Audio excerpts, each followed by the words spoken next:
Hola a todos, buenos días, buenas tardes, buenas noches. ¿Me escuchan bien? Bueno, veo que hay mucha gente de lugares muy diferentes y que están escribiendo en otros idiomas. Así que no sé si están acá porque hablan español o inglés, pero bueno, les agradezco por hacer el esfuerzo de escucharme en un idioma que no es el suyo. Y también a todas las personas que lo escuchan en otros momentos, seguramente eh, en las zonas del Pacífico ya debe ser mañana. Así que gracias por escuchar todo siempre un día después y estar ahí igual, constantemente. Hoy hay fiesta, boda, así que estoy en otro lugar. Se escucha un poco la música, no sé si ustedes lo pueden escuchar, pero bueno, algo se escucha.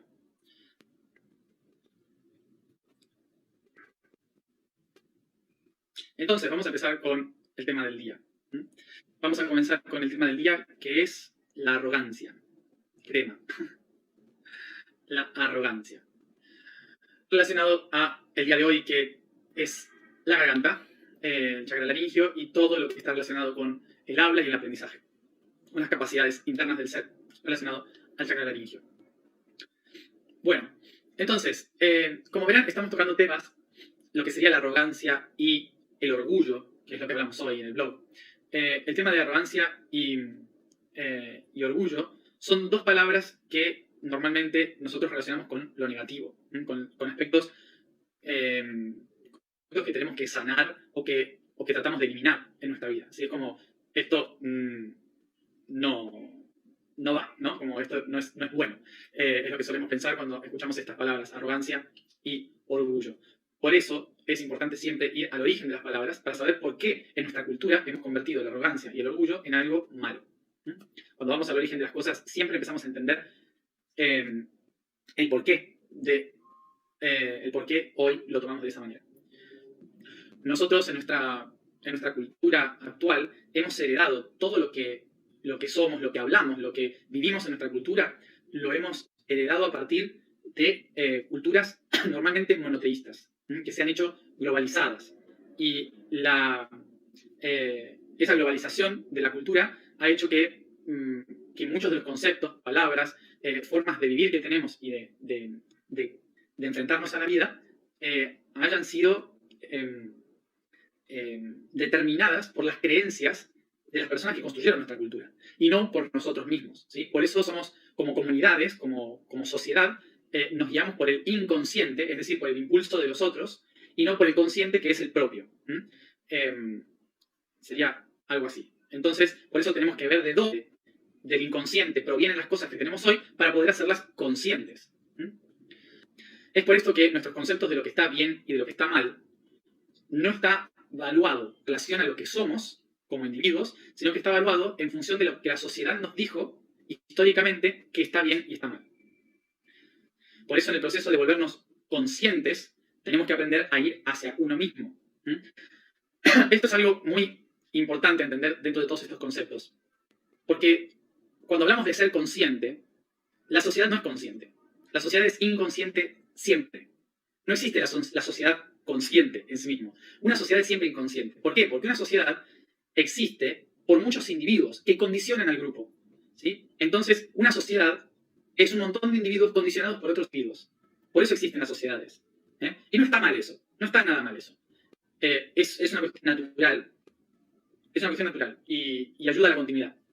Pero cuando estamos todos buscando la conciencia, no la podemos encontrar en la conciencia social, la podemos encontrar en la conciencia del individuo. Y por eso muchas de las cosas nos van a llevar a tener que trascender preconceptos sociales para poder ser conscientes. Y a partir de eso puedo volver a llevar una conciencia al plano social. Entonces, una de las cosas que estamos haciendo durante todas estas alineaciones es precisamente tomar los preconceptos, ¿sí? Preconceptos sociales para ir al interior, tomar los conceptos del ser, tomar los conceptos del ser y de ahí compartir nuevos conceptos. ¿Sí? Porque la sociedad por sí sola no tiene conciencia. La conciencia la tienen los individuos, nada más. Y es por esto que el camino de la conciencia es tan individualista. Es por eso que el camino de la conciencia es yo soy.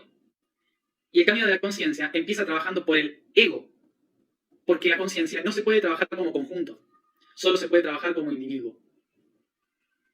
¿Me siguen hasta ahí? ¿Sí? Durante mucho tiempo, en la historia humana, se nos ha hecho creer que la sociedad es una entidad por sí sola que puede volverse consciente. Que una sociedad puede ser consciente. Y no es así. Una sociedad no puede ser consciente. Los individuos de una sociedad pueden ser conscientes, pero no la sociedad. ¿Ah? La sociedad es un conjunto de individuos, y no todos los individuos son conscientes. Una sociedad puede guiarse desde la conciencia, pero no ser consciente. Porque una sociedad siempre se mueve por preconceptos. Y la conciencia no tiene preconceptos. ¿Sí? No sé si se me está entendiendo lo que quiero decir. ¿Por qué se forman las sociedades? Las sociedades se forman para sentir seguridad de conceptos. ¿Sí? Para que la gente pueda tener cosas claras y no tenga que estar todo el tiempo pensando en qué tiene que hacer. Entonces la sociedad establece normativas, leyes, que ayudan al conjunto a mantener un orden sin tener que pensar todo el tiempo. Por eso la sociedad se mueve por el inconsciente, es decir, por una fuerza externa que le impulsa a actuar. ¿Está? La conciencia se tiene que repensar todo el tiempo, tiene que comprender el cambio constante, no puede tener leyes establecidas la conciencia. Por eso una sociedad no puede ser consciente nunca, pero sus individuos sí pueden ser conscientes. Porque un individuo puede tomar conciencia de sí mismo, individualidad de sí mismo, entender que lo demás no tiene por qué moverle en su vida, ¿sí? Pero que lo que haga debe ser para el bien común. ¿Sí? Entonces, esa es la diferencia de por qué no podemos trabajar para que la sociedad se vuelva consciente, y es inevitable empezar por uno mismo. Es lo típico que se dice, de si quieres cambiar el mundo, empieza por ti. Parece una frase cliché, pero en realidad es la única forma como funciona, porque la sociedad, el mundo, está constituido por individuos. ¿Sí? Si el individuo no cambia, la sociedad jamás va a cambiar. Por eso estamos haciendo procesos internos. Ahora voy en inglés a tratar de decir esto. Por esto mismo tenemos que trabajar los preconceptos sociales para volvernos conscientes sociales. Es decir, nosotros, individuos conscientes, capaces de transformar los preconceptos sociales para convertirlos en nuevos conceptos que se van a volver preconceptos para la sociedad. ¿Sí? Pero cuando hay individuos conscientes, esos preconceptos también pueden cambiar. Porque una sociedad con individuos conscientes puede modificar sus preconceptos todo el tiempo. Y eso es una sociedad evolutiva. Teniendo en cuenta esto, entonces vamos a tomar los preconceptos del orgullo y de la arrogancia. Vamos primero a la arrogancia. ¿Qué significa la arrogancia? ¿Qué significa arrogancia? Arrogancia viene del latín ad rogare. Ad rogare significa tener propiedad sobre algo, ¿sí? Ser propietario de algo. O sea que un arrogante, ¿sí? Es alguien que dice, esto es mío. Esto es completamente mío. Recordemos que hoy escribí en el blog que arrogante viene de la palabra indoeuropea reg, ¿sí? Rogare, rogare, viene de la palabra reg en indoeuropeo, que es la que da origen a la palabra rey, reino, reinar, reina, ¿sí? Todo lo que tenga que ver con regis, ¿sí? El registro, todo lo que tenga que ver con registrar algo a mi nombre. Yo soy el rey de esto, ¿sí? O sea, me pertenece. Es decir, que la palabra arrogancia básicamente proviene de decir, esto estoy diciendo es mi verdad, es mío. Y no tengo ningún problema en decir, esto es mío. Ese sería el aspecto original de arrogancia, ¿sí? Arrogancia. O arrogante, o arrogar, ¿sí? Ahora, ¿qué pasa en el aspecto negativo? En el aspecto negativo es cuando yo digo, esto es mío y de nadie más, y lo que es mío es lo real y lo de los otros es mentira. Ahí es cuando la arrogancia se convierte en una enfermedad. Porque se convierte en una enfermedad porque no me estoy permitiendo ver la verdad de los otros, ¿sí? Lo único que estoy permitiéndome ver es mi propia verdad. En estos dos conceptos de la arrogancia nos vamos a dar cuenta de lo siguiente. ¿Se acuerdan la imagen del círculo y el punto en el centro? Que lo hablamos en otro video. Círculo y punto, ¿sí? En el centro.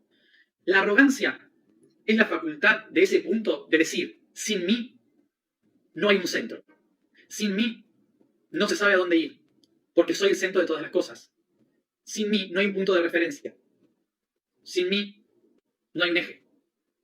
¿Sí? La arrogancia es la que dice, sin mí no hay centro, no hay corazón, no hay a dónde ir, no hay origen, no hay final, no hay absolutamente nada. La arrogancia es la que dice, este eje soy yo, me pertenece acá y la verdad es esta es mi verdad. Pero ¿qué sucede? El punto está en el centro, rodeado por un círculo. Este círculo está compuesto por un montón de otros puntos. Muchos otros puntos alrededor del círculo.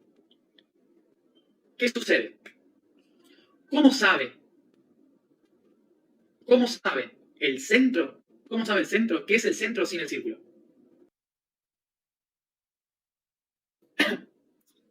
Es decir,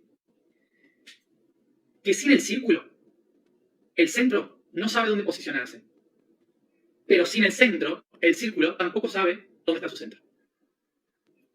Entonces, vamos a entender acá la importancia de la arrogancia. La arrogancia es reconocer el punto donde me ubico. Es reconocer, esto es mi lugar. Este es mi punto. Esta es mi referencia. Pero ¿qué sucede? Que esa arrogancia, sin reconocer la arrogancia del otro, es decir, el sitio que el otro ocupa, sin entender lo que el otro ocupa en su lugar, entonces se convierte en arrogancia negativa, porque lo que hace es decir, ustedes no me sirven, porque el único que tiene la verdad soy yo. Entonces, elimino el círculo, y si elimino el círculo, no sé dónde estoy ubicado, no sé cuál es el centro. ¿Se entiende? Entonces, fíjense acá lo que vamos a tratar de resignificar. Uno de los conceptos viejos que tenemos del pensamiento medieval es una frase muy común que es ponerse en el lugar del otro. Escucharon esa frase, ¿no? Ponerse en los zapatos del otro, ponerse en el lugar del otro. Vivir al servicio de otro. Son todos conceptos del cristianismo o del monoteísmo de los últimos 2000 años. ¿Qué pasa si yo me salgo de mi eje para ocupar el lugar del otro? Le estoy quitando poder al otro. Y estoy perdiendo mi propio poder. Lo que uno debe hacer, ¿sí? Lo que uno debe hacer en realidad, es ocupar el lugar que le corresponde para poder ayudarle al otro a ocupar el lugar que le corresponde. Porque cuando yo ocupo mi lugar, le estoy dando el espacio al otro a ocupar su lugar. Y a nosotros culturalmente nos han enseñado que esto es justamente hacer lo contrario del bien. Nos han enseñado que es justamente negar al otro, cuando no lo es. Cuando en realidad es darle el poder al otro. Es reconocer el poder del otro y decir, este es mi lugar, ese es tu lugar. Y cuando nos empoderemos, podemos hacer cosas juntos. Podemos ser el punto y el círculo, podemos crear. Nos han enseñado dos palabras, que ya las vamos a trabajar más adelante en otro momento, que son empatía y compasión, cuando ocupamos el lugar del otro. Pero empatía y compasión son ocupar el lugar del otro. Ya lo vamos a trabajar más adelante. Ahora nos concentramos en esto, arrogancia y orgullo.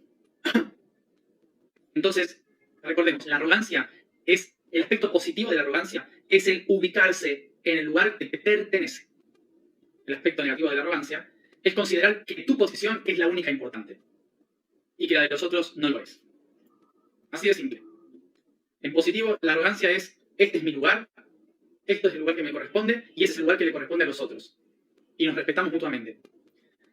La arrogancia, en aspecto negativo, es, esto me pertenece a mí y lo de los otros no importa y está todo mal. Entonces, como dije al principio, no estamos acá para hablar de antónimos. ¿Sí? No estamos acá para hablar de antónimos. Antónimos sería lo opuesto a. ¿Sí? Un antónimo es antos es contra y nomio es palabra. Un modo, una cantidad. Entonces, la palabra, ¿sí? el nombre, nomio, ¿sí? En contra. No estamos hablando no vamos a hablar de antónimos, ¿sí? Estamos hablando acá de el aspecto equilibrado, el aspecto equilibrado de la arrogancia. Si hablamos de antónimos, ¿sí? Vamos a estar vamos a estar diciendo que de arrogancia, el antónimo de la arrogancia es humildad. ¿Mm? Sí, creo que sí. Entonces, el antónimo de arrogancia es humildad. No estamos hablando de eso, no estamos hablando de la polaridad de conceptos. Estamos hablando de que no tengo que ser humilde para corregir la arrogancia. No.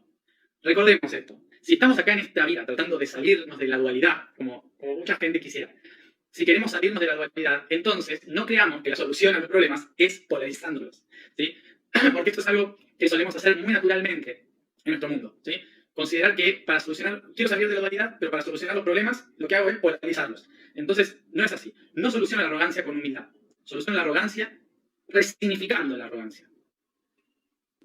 La humildad la vamos a trabajar en otra cosa porque está relacionada con otro concepto. Orgullo. El orgullo es el reconocimiento de que soy capaz de algo. De ahí viene la palabra orgullo, ¿sí? El reconocer que yo soy capaz de algo. O sea que el orgullo, cuando uno decimos sentirnos orgullosos de algo, es reconocer que yo tengo una buena herramienta para hacer algo, ¿sí? Que yo soy capaz de hacer algo que los otros no. Que yo soy diferente. ¿Mm? Eso es lo que significa orgullo. Y acá vamos entonces a la historia religiosa del orgullo. Del orgullo y prejuicio, ¿no? La historia religiosa. La religión suele funcionar como el comunismo. Y esto que el comunismo odia la religión, pero básicamente tienen la misma base. Funciona más o menos igual el comunismo y la religión, por el simple hecho de que interpretan de que todas las personas son iguales. El interpretar que todas las personas son iguales ante los ojos de Dios, esto significa que el tratar de ser diferente es del diablo. Porque ¿quién trató de ser diferente? El diablo. Lucifer fue el que dijo, yo lo quiero hacer diferente y yo lo sé hacer mejor. Entonces, todo aquel que diga, yo lo quiero hacer diferente y lo quiero hacer mejor, va a ser el diablo. Porque Dios nos creó a todos iguales. Entonces, si alguien quiere ser diferente, mal. Porque el que quiso ser diferente fue el diablo. ¿Se acuerdan de la historia? Por eso la religión creó, a través de la cultura, el pensamiento, la idea de que ser diferente es malo porque viene del demonio. Si nosotros somos diferentes, va a ser todo mal. Y la razón no solamente tiene que ver con el cristianismo, sino que tiene que ver con muchas religiones y muchas culturas alrededor del mundo. Porque viene mucho más atrás el concepto del diablo. El diablo es el cambio. Somos mamíferos que nos acostumbramos muy fácil. Somos animales de costumbres. Y como somos animales de costumbres, cuando viene algo diferente a cambiar, nos asusta. Por eso la religión creó la imagen del diablo con la forma del cambio. Porque el cambio es malo. ¿Por qué? Nos lleva a lugares desconocidos. Así que vamos más atrás de la religión y vamos a simplemente ser mamíferos con miedo a cambiar. Así que, para tenerlo en cuenta, ¿sí? No es que la religión creó este concepto. La religión tomó este concepto de la naturaleza. ¿Sí? La naturaleza misma fue la que, por miedo al cambio, hizo que creáramos religiones que nos hicieran tener miedo al cambio. Entonces, teniendo en cuenta esto, vamos a ver que todo aquello que implicaba originalidad y cambio iba a ser malo. Entonces, reconocer que uno es diferente, ser orgulloso de las diferencias, era diabólico. Así que tengamos en cuenta que orgullo es básicamente reconocer la capacidad que tengo de ser original, de ser diferente. ¿Sí? Decir, hey, sí, yo soy así, yo tengo esto y soy diferente, y no está mal. Ahora, ¿cuál es el aspecto negativo del orgullo? El aspecto negativo del orgullo es creer que yo soy mucho más, ¿no? Y creer que yo soy mucho más por sobre los otros. Es decir, que mis capacidades están por encima de los otros. Eso es lo que sería el aspecto negativo del orgullo. Entonces, resignifiquemos lo que significa orgullo.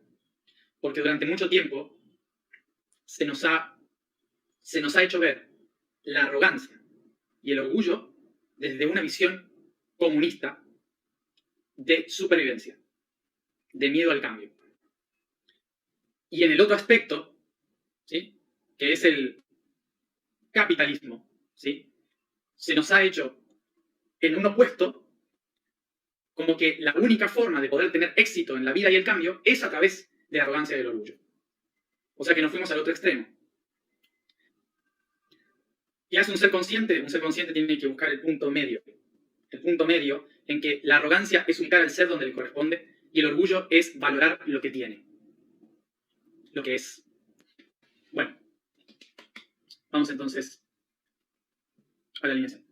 La vibración del día es V. El código del día es la séptima dimensión.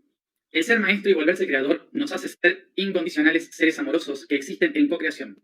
La dimensión séptima es la instancia proyectada de la verdad y de la verdadera iluminación, donde yace el potencial del universo, donde el ser se ve con la capacidad de ser el mismo cosmos y transformar todo en balance. La afirmación del día es: yo soy transmutación de las realidades.